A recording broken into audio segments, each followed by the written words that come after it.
Olá, tudo bem? Está começando agora o Simpasso na TV, aqui pela TV Câmara, o programa do servidor municipal de Passo Fundo, sempre trazendo nesse espaço, cedido gentilmente pela Câmara Municipal de Vereadores de Passo Fundo, informações relevantes aos nossos servidores, mas também informações que chegam para toda a comunidade que nos assiste, tanto pelo canal fechado aqui da TV Câmara, também como pelos canais e redes sociais da internet. Apresentando os convidados do programa de hoje, temos Dr. Júlio Stope, convidado especial, ele que faz parte da direção do Hospital São Vicente de Paulo e vem aqui nos trazer importantes informações relativas à gripe. Nós estamos aí chegando na parte mais gelada, digamos assim, do ano, né, doutor? E nada melhor do que se prevenir e trazer informações relevantes. Tudo bem? Seja bem-vindo. Perfeito, saudações, tudo bem? Realmente, chegamos aí entrando no inverno. É sempre uma época preocupante aí, né? Principalmente nos hospitais da nossa cidade aí. Então é importante que a gente converse um pouquinho sobre esse assunto tão importante aí, que é a saúde da nossa população nessa época do ano. Presidente da Luz, hoje é um programa um pouco diferente, mas não tanto, porque a gente sempre traz também esse espaço de assuntos que interessam a comunidade que nos assiste, mas também porque esse assunto faz parte aí das pautas e das reivindicações aí do Simpasso, né, presidente? Que busca todos os anos que os servidores sejam imunizados. Tudo bem? Bem-vindo novamente aqui. Tudo bem, Guilherme. Uma saudação muito especial a todos os nossos associados do Simpasso, bem como as demais pessoas da comunidade de Passo Fundo que sempre prestigiam o Simpasso na TV. E como tu fala, nós procuramos trazer programas não somente de cunho funcional, da vida funcional aos nossos associados, nas suas atividades laborais, também outros assuntos pertinentes aí à nossa comunidade. E hoje é um prazer enorme ter a sua presença aqui, doutor Júnior, até para corroborar com essas nossas lutas aí, principalmente na questão de pedidos de imunização aos nossos servidores municipais.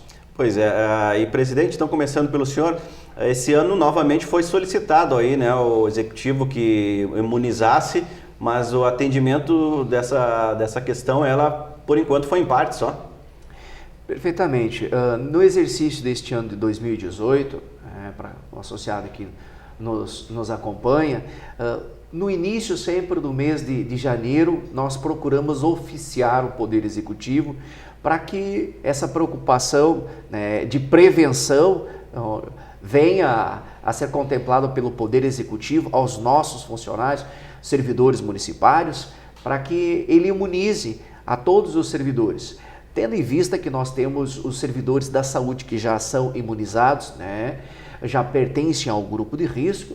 Todavia, tem outras categorias que trabalham diretamente relacionado com o público e acabam, por sua vez, não tendo essa oportunidade de ser imunizados, tendo que tirar dinheiro do seu bolso, onerando, então, a sua vida financeira familiar, para que possam ser imunizados e estão trabalhando diretamente com o público, como prestadores de serviço. Então, nesse intuito de nós buscar a imunização de todas as categorias, todos os anos a gente tem buscado, junto ao Poder Executivo, que o Executivo venha a adquirir essas vacinas para imunizar os nossos servidores.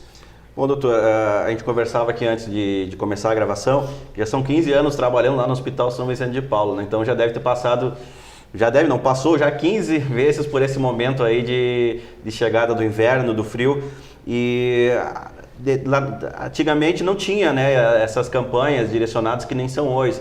Se verifica que são eficazes mesmo essas vacinas, é importante que a população busque a vacina e que o município também imunize os servidores todos, como o da Luz falou?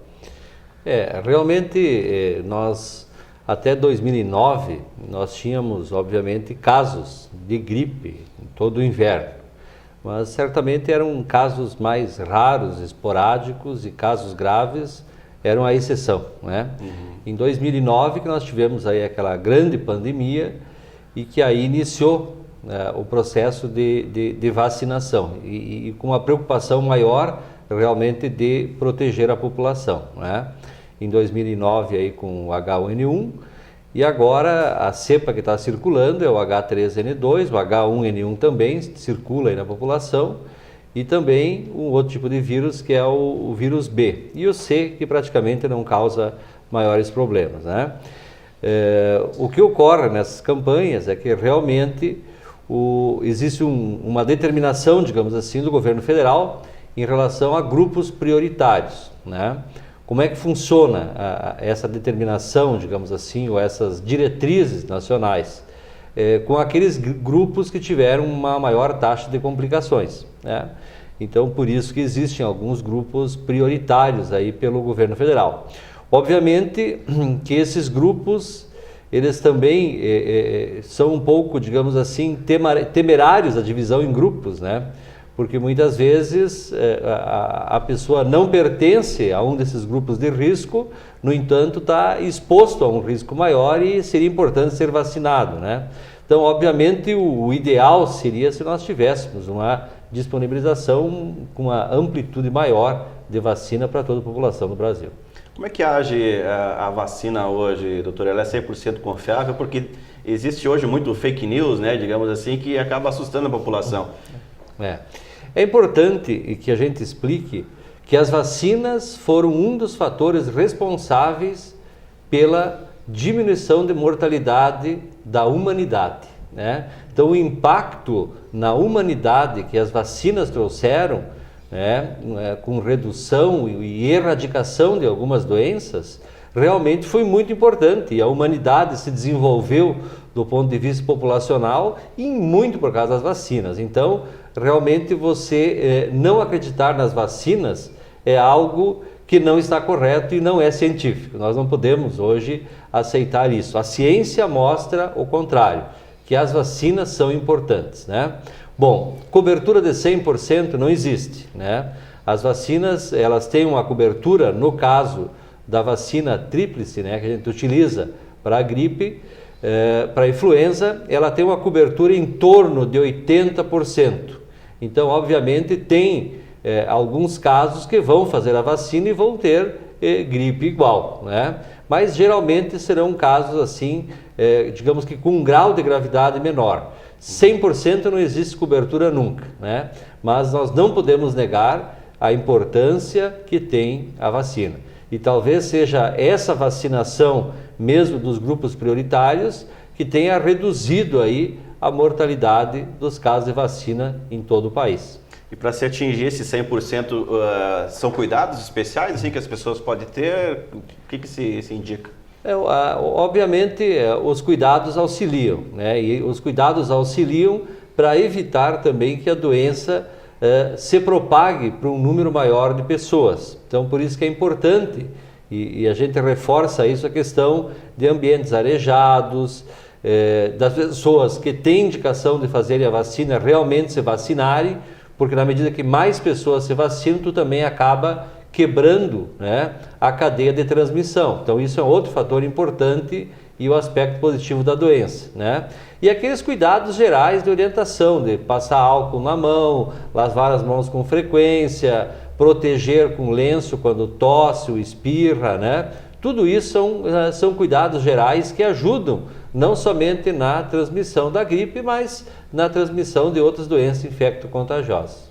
E levando em conta, presidente, a questão dos servidores, hoje dá para se dizer que a grande maioria está exposta, né, ao contato com as pessoas que estão ligadas ao atendimento, seja interno, muitas vezes interno. A gente vê aqui, né, no Paço Municipal, onde fica uma grande parte dos servidores, então estão mais em contato com o vírus de repente. Já se percebe que esse ano o número de notificações, o sindicato aumentou em relação àqueles onde foi todo mundo imunizado?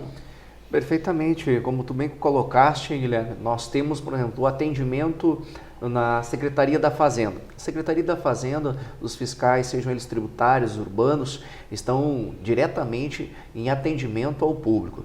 Esses setores de atendimento ao protocolo, da administração e tantas outras secretarias, podemos assim por dizer, a Secretaria de Segurança, os agentes, esses estão expostos sim, e gostaríamos que também fosse levado em consideração pelo poder executivo aqui, que fizesse a aquisição então dessas vacinas para poder imunizar esse pessoal, porque não estão nos grupos prioritários, mas num trabalho de prevenção é muito importante.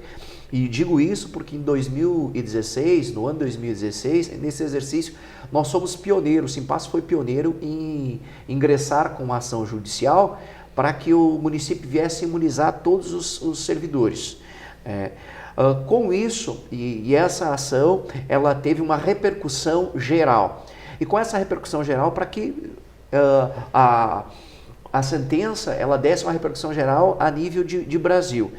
E o Ministério Público propôs, inclusive, para que o município pudesse fazer a aquisição dessas vacinas. E no exercício de 2016, então, foi feita a imunização de todos os servidores, todos os nossos servidores foram imunizados.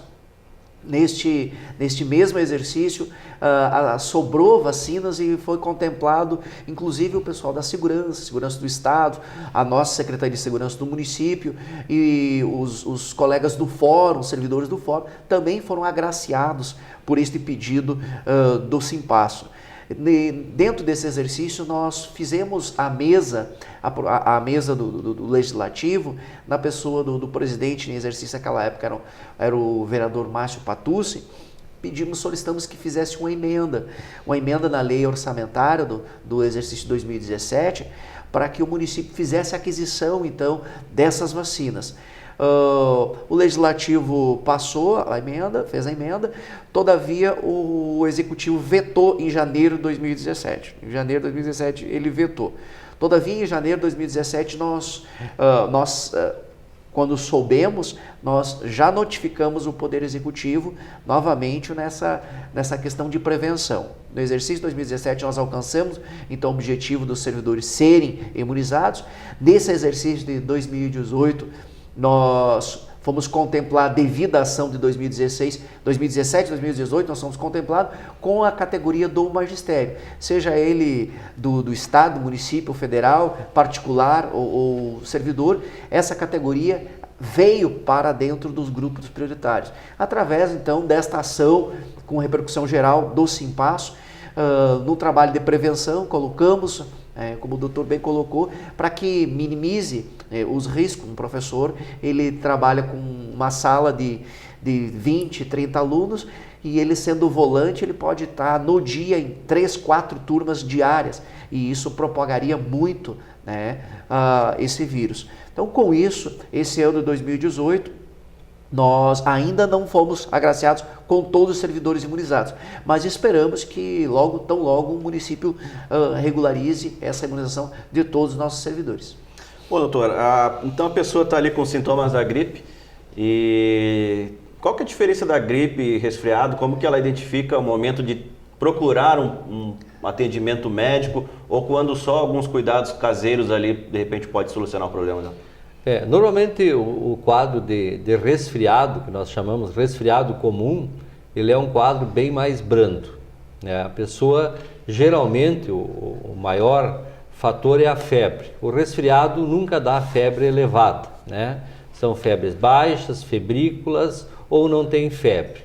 É aquela indisposição, aquele mal-estar, aquela cefaleia leve, aquela dor muscular, a sensação de cansaço, dor articular, mas de uma forma branda, E com temperaturas geralmente baixas, que chegam ali 37,8, 38 no máximo, Esse é o quadro do resfriado comum.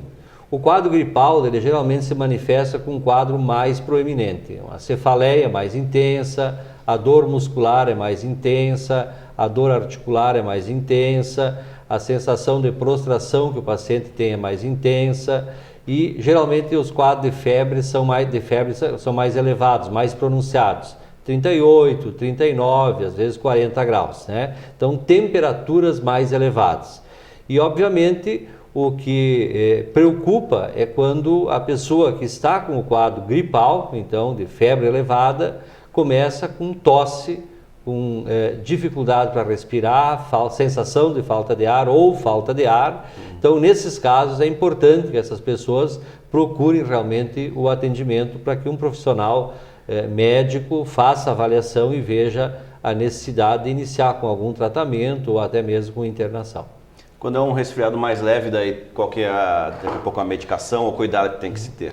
O resfriado leve é justamente aquilo que se faz há centenas de anos, né? É o repouso e a hidratação adequada, né?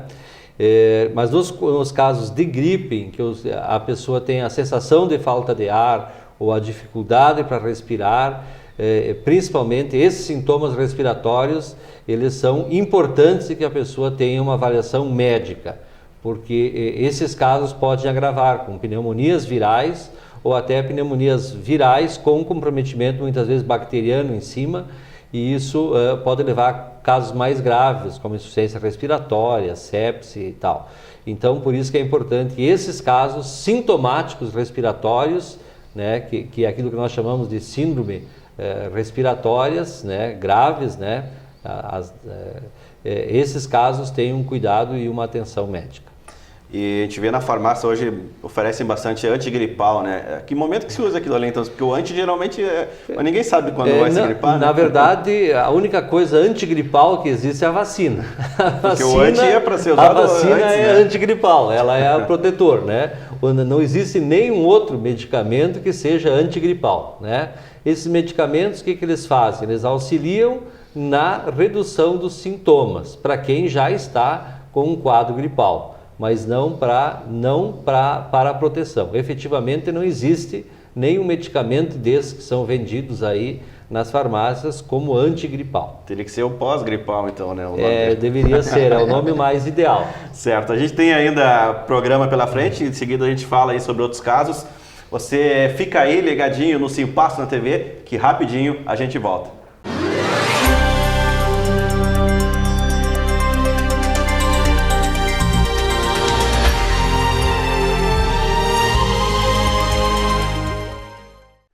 Voltamos com o Simpasso na TV, aqui pela TV Câmara. Hoje estamos falando sobre gripe, tanto as causas dela, o tratamento, sintomas e a vacinação, que é tão importante aí o Simpasso está buscando.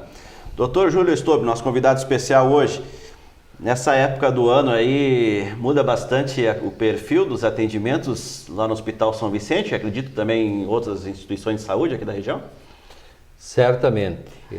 A quantidade de atendimentos em relação aos pacientes que têm doenças agudas e também a descompensação daqueles pacientes que têm doenças crônicas. Então, tudo isso acaba somando naquele contingente de pacientes que já existem de rotina nos locais de emergência. Então, isso leva realmente a um excesso de lotação dos setores de emergência. Hoje, por exemplo, nós temos há mais ou menos uma semana em torno de 5, 6 a 7 pacientes até em ventilação mecânica na emergência. A grande maioria deles, pacientes com problemas pneumônicos, né? Pneumonias, enfim, e que acabam descompensando, entrando em quadro de insuficiência respiratória e necessitando de ventilação mecânica. Então, realmente, a emergência está extremamente lotada e com uma grande quantidade de pacientes, né, em estados realmente complicados assim, de insuficiência respiratória.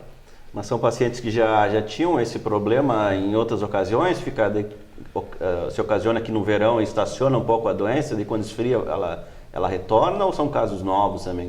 A grande maioria são pacientes com doenças crônicas e que aí, em função do frio, das mudanças climáticas, e aí, aliado a isso, quadros virais, né, que acabam se propagando em maior quantidade nessa época do ano e levando à descompensação dessas doenças crônicas. A maioria deles, pacientes com doenças crônicas, né, pacientes com HIV, pacientes com doença pulmonar obstrutiva crônica, pacientes com insuficiência cardíaca, pacientes diabéticos mal compensados, enfim, pacientes que têm já uma série de patologias de base e que são esses grupos que são importantes de que façam a vacina e que façam o mais precocemente possível quando começam as campanhas, né? Que existe aquele medo às vezes de fazer a vacina porque fez a vacina e teve um quadro gripal, né?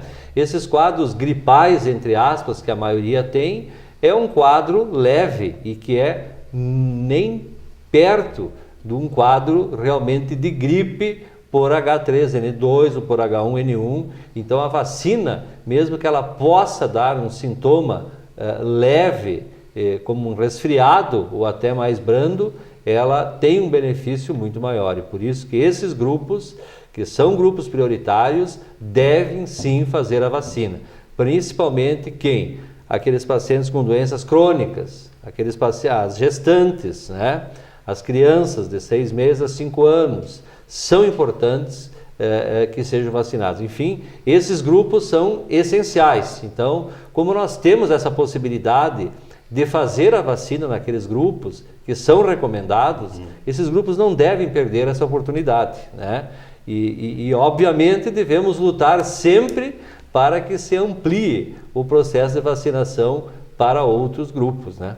E certamente, presidente, deve ter muitos servidores que estão incluídos nesses grupos aí, né? Então, de repente, até não tem essa informação, mas ao invés de aguardar, de repente, que o município disponha para eles, se tiver no grupo de doenças crônicas, pela idade, por estar gestante, pode buscar também essa vacinação. É importante que todo mundo esteja atento a essa informação. Com certeza, é importante estar atento e, como o doutor diz, devemos sempre, como entidades, buscar a ampliação desses grupos, tanto que essa ação do Simpasso em 2016, essa ação buscando então o judiciário, esse meio para que o Ministério da Saúde tivesse essa compreensão e entendimento. Sendo assim, é que 2017 e 2018 agora, a categoria do magistério, né, ela é toda ela agraciada, sejam particulares, municipais, professores do Estado, a rede federal, mas gostaríamos, como o doutor bem coloca aqui, e isso é importante, que o governo ele ampliasse, e vamos lutar para que isso aconteça, porque temos sim outros servidores que poderiam estar agraciados nesse grupo de prioridades. Vamos citar a Secretaria da Assistência Social. Uma assistente social que tem que estar nas casas de apoio com as crianças, cerca de 20, 30 crianças nas casas de apoio, nas mais variadas casas de apoio que hoje o município tem. Então, esses assistentes sociais, eles não são abarcados. E junto com esses assistentes sociais, nós temos pedagogo, nós temos monitoras que interagem também dentro dessas casas de apoio. São servidores, tantos outros servidores de demais secretarias, que deveriam ser abarcados dentro desse grupo de prioridades. Então, com certeza, vamos lutar, não somente como sindicato, e creio que outras entidades devem lutar para que o governo, o Ministério da Saúde, venha a trazer e elencar um maior grupo de prioridades, né, de trabalhadores, contemple maior esse grupo de prioridades para fazer essas vacinas e deixar todos imunizados, para evitar, como o doutor coloca aqui, uma pandemia, trabalhando num viés de prevenção. Agora, lembrando, doutor, o senhor falou da pandemia de 2009, né? Foi isso que faltava álcool em gel nas farmácias, em todos aqueles lugares. Era todo mundo enlouquecido. Hoje em dia não se vê muito, mas é importante que as pessoas ainda mantenham esse hábito, né, de usar o álcool gel ou de outra forma ficar... 2009 era um cenário completamente diferente. Não existia vacina praticamente, não tinha oseltamivir, então era um cenário muito diferente, né? E claro, 2009 a população estava um pouco assustada com o quadro, a própria área da saúde muito preocupada porque era um cenário diferente dos cenários usuais. E aí houve aquela preocupação em realmente utilizar as medidas de prevenção, que são hábitos, né? E os hábitos, se você não mantém eles, você acaba perdendo com o passar do tempo, né? Então, aquele hábito lá de 2009, que era a lavagem das mãos, passar álcool gel, como os casos de gravidade de gripe diminuíram, a população acabou esquecendo. Mas é um hábito importante ser mantido, e é importante porque ele não protege somente para a gripe, mas ele acaba protegendo para uma série de outras doenças infecto-contagiosas aí, e que são importantes, então, de serem mantidas de uma forma, digamos assim, continuada. A questão da vacina evoluída, a medicação também disponível, ela terminou com os casos de mortes pela gripe, ou ainda se verifica em alguns locais aí esses óbitos aí em uma escala considerável, doutor? O processo de vacinação e o tratamento, eles acabaram reduzindo, mas óbitos por gripe sempre ocorrem, né? No decorrer de toda a existência humana, desde que se fez diagnóstico de vírus enfim, temos perdas de vidas por gripe, né? E assim como outras doenças virais aí, vírus sincicial respiratório e outras doenças virais aí que nos meses de inverno acabam sempre se acentuando por causa de ambientes fechados, aglomerações, e isso acaba facilitando a disseminação de doenças virais, né? Então, acaba sempre tendo óbitos aí no país, no mundo, mas o tratamento com medicamento e as vacinas acabam sempre reduzindo a quantidade de pessoas que vão a óbito. E acomete mais quem? Crianças, homens, mulheres, idosos? Os grupos de risco, eles realmente são grupos de risco, né? Em 2009, a gente percebia que pessoas que tivessem comorbidades tinham uma chance maior, realmente, de irem a óbito, né? Mas muitas vezes não. Muitas vezes pessoas jovens acabam, sem comorbidades, tendo quadros graves, né? Isso não é uma coisa isenta, não é 100%, né? E os casos agravam muitas vezes também por tipo de organismo, né? Os organismos reagem, cada pessoa tem um sistema de reação diferente frente a uma doença infecciosa. E não se sabe exatamente por que isso acontece, por diferenças do próprio sistema imunológico.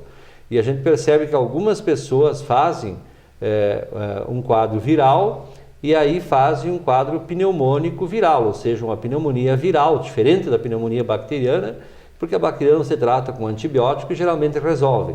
A pneumonia viral faz um processo inflamatório e aí a própria defesa do organismo acaba criando uma reação que agrava muitas vezes o quadro de lesão pulmonar. Ou seja, quanto melhor a imunidade, às vezes, a resposta é tão exacerbada do sistema imune que acaba piorando o pulmão e levando a quadros de insuficiência respiratória grave, né?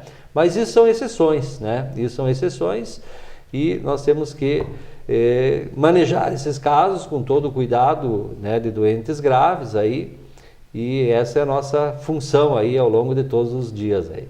Lá no começo se falava da tal da gripe A, né? Gripe A, depois até a gente já falou, citou elas aqui, H1N1, H3N2, influenza B. Como que, uma parte mais didática, qual que é a diferença delas, doutor? Como que elas surgiram, como que elas estão, como que elas podem desaparecer e se tem estudos de outros tipos também que possam vir a surgir? Eles não vão desaparecer. Os vírus eles vieram para ficar, né? eles são mais antigos. Só aumenta a família. Eles são mais antigos do que nós na existência. Então, talvez eles sejam mais espertos que nós também do ponto de vista de adaptação. Então, eles vão sofrendo mutações, eles vão se modificando com o passar do tempo e eles acabam ficando armazenados em animais silvestres, muitas vezes, né? Em ratos, em morcegos, em pinguins, enfim, em aves, né? E muitas vezes eles não passam para o humano, não é usual ele passar para o humano. Mas daqui um pouco um vírus desse sofre uma mutação, que a gente chama, uma modificação, e a partir dessas modificações ele consegue se desenvolver no organismo humano. Então ele é muito esperto, ele é muito perspicaz, e é assim que ele vem se mantendo a sua existência aí por, né, milhares de anos. Então, eles não vão sumir, eles vão continuar, os vírus, todos esses vão continuar no meio de nós, e o que muda é justamente a sua superfície e a sua parte genética, que acaba mudando com o passar do tempo, né? Então, a gente chama, por exemplo, H1N1. Por que é H? Né? É hialuronidase e o N é neuraminidase. Então esse é o H e o N. E aí o 1, o 2, o 3, enfim, os numerais que servem para indicar modificações desses agentes de superfície do vírus, né? Então eles são realmente muito, digamos assim, espertos, vamos chamar assim, porque eles existem bem antes da existência dos humanos aí na natureza, né? Então vai ser muito difícil o ser humano dizer, olha, vamos erradicar vírus, etc. E o mais provável é que a gente utilize os vírus para alguns tratamentos. É nesse sentido que a ciência tem se desenvolvido, mas a sua eliminação é praticamente impossível. Aproveitando a sua participação, sua presença aqui, a experiência que tem, Dr. Júlio Stobi, nos conte um pouco como foi a experiência em Cuba, que até no intervalo a gente comentou alguns detalhes aqui, a realidade que está a saúde, o atendimento em Cuba, o que ela se diferencia aqui do Brasil, que recebeu há pouco tempo aí cubanos também para trabalhar aqui como médicos, né? Como é que foi essa experiência aí? O que dá para trazer para a nossa realidade aqui de como vive aquele povo? Eu trabalhei lá em 2 ocasiões com médicos cubanos, né? São médicos cubanos que nós treinávamos para vir ao Brasil, né? E esses médicos, eles realmente trabalham muito forte naquele país na atenção básica, né? São profissionais que têm uma formação voltada para a atenção básica e é um local onde a atenção básica funciona muito bem. É impressionante como eles conseguem ter, né, uma cobertura de 100% de atenção básica e não somente da atenção básica, mas também funciona muito bem a rede dele em termos de especialistas, né? Então eles têm uma quantidade suficiente de médicos, de profissionais de saúde que atendem na atenção básica e uma quantidade suficiente também, dá para dizer assim, de profissionais especialistas, né? Então, por exemplo, quando uma mulher engravida, o médico que cuida dela, da família e da comunidade, continua cuidando dela e encaminha para o obstetra. Então, os dois seguem todo o pré-natal de cuidado com ela e depois que a criança nasce, o serviço de pediatria já segue acompanhando com o médico de família e essa criança ela é cuidada assim com muito zelo, porque eles entendem que aquela criança ela é o futuro do país, então ela tem que ser bem cuidada em termos de saúde, tem que ser bem cuidada em termos de educação. Então, realmente é um modelo assim que em termos de atenção primária, ele é um modelo muito bonito, muito eficaz e eu acho que é um exemplo interessante aí para o nosso país. Se vê na proporção mais doentes aqui ou lá em Cuba? Aparentemente a quantidade de pacientes que você vê doentes aqui é maior do que lá, né? Por quê? Porque nós não temos essa característica de prevenção. A prevenção lá ela é muito efetiva e isso é um plano do próprio governo, né? É um governo, e aqui não estou fazendo apologia a sistema de governo nenhum, mas é importante que a gente compreenda a importância que tem a atenção básica para qualquer país do mundo. Isso dá o desfecho no programa, que vacina, gripe é prevenção, e esse foi o intuito do nosso programa hoje, que acredito que vamos levar informações importantes aí para todo mundo, né, presidente, e quem sabe aí que sensibilize o executivo para que munize todo mundo, né? Com certeza. Agradecemos muito a sua presença, contribuiu muito para os nossos servidores municipais e creio que até para a própria comunidade. Então, queremos agradecer, em nome do sindicato, todos os nossos associados aí, a sua presença e com certeza vamos ter que trabalhar nessa questão de prevenção e esperar que nossos governos venham ter essa compreensão de trabalhar com prevenção, que de fato vai também a valorizar mais a vida, o ser humano. A cadeira está sempre à disposição aí, doutor, para quando quiser voltar ao programa aí trazer essas informações importantes. Muito obrigado. Estamos aí sempre à disposição e é um prazer estar aqui conversando sobre um assunto tão importante aí que é a saúde da nossa população. Muito obrigado aí pelo convite e pela disponibilidade de estar aqui no dia de hoje. E obrigado a você que esteve nos assistindo durante o programa de hoje. Ele estará disponível também nas nossas redes sociais e também nas redes sociais aqui da TV Câmara e da Câmara Municipal de Vereadores de Passo Fundo. Até o próximo.